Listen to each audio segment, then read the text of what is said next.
Right, and folk, welcome back to another video beer review. Today we've got another beer coming out of the Advent calendar. It is day 10 on the Fallings of Nagatomi Plaza. So we have another mystery beer, Mysterious Ale.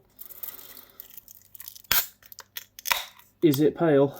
Oh, I think it's another dark one. I think Sam said on the previous review that there's a lot of dark beers, and this is another one. I haven't got a clue what it is. Pale. I was kind of hoping, because I've got to go back to work, I was kind of hoping for it to, I say gotta go back to work, go back and do some work. I was kind of hoping for something pale and light, but not what I have in my hands. That smells not great. But dark chocolate, roasty.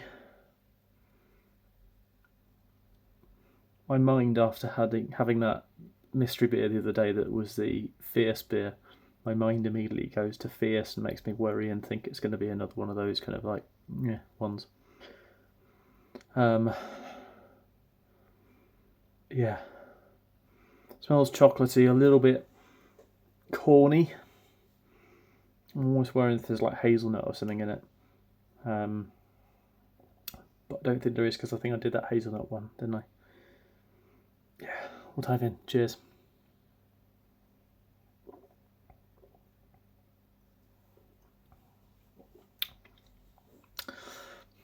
It's much more porter-like, this one. Or it's got something weird on the back end. It's got a bit of a roastiness to it. Dark chocolate. No, I think it's just an unadulterated stout of some form. But it might still be adulterated. That Fierce one, which I couldn't really taste anything in it, and it was. Dark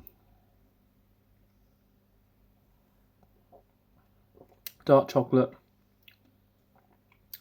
There's a little bit of a molasses note and a bit of a cherry kind of note. But it's hard to really distinguish anything in it. ABV. I think it's got a little bit of a poke to it. I think maybe about 6-ish, but it's not super strong. I wouldn't be able to tell you what it is. 6-ish% stout, which again points me down the line of thinking it's Fierce, because that one that was 8.4 tasted more like 6. I don't think it was 8.4. Yeah, it's okay. It's okay, is all I'd say. It's dark, it's roasty, and it's okay. It's got some slight fruity notes in there. Let's pour the rest of it in. Carbonation's a bit high on it as well, which it could be a Scouse Ale from Adam that I haven't had for ages. It could be, but I don't think he gave me any stouts other than the Queensway one, which I do need to give a go of. But yeah, let's just say stout, 6%. I'm really quite clueless on it. There we go. Despite saying earlier it tasted like a porter, it's a stout. It's a stout, 6%. Oh, it's not a stout, 6%. Is it a bad thing that Imperial Stouts taste like standard stouts? Probably is. It's from 8 Arch. It's they're hiding behind shadows Imperial Stout, coming at 8.9% ABV. Would never have known that is Imperial, and I don't think it is. It just tastes too light. 2022 batch. So this is from Brett from earlier on in the year.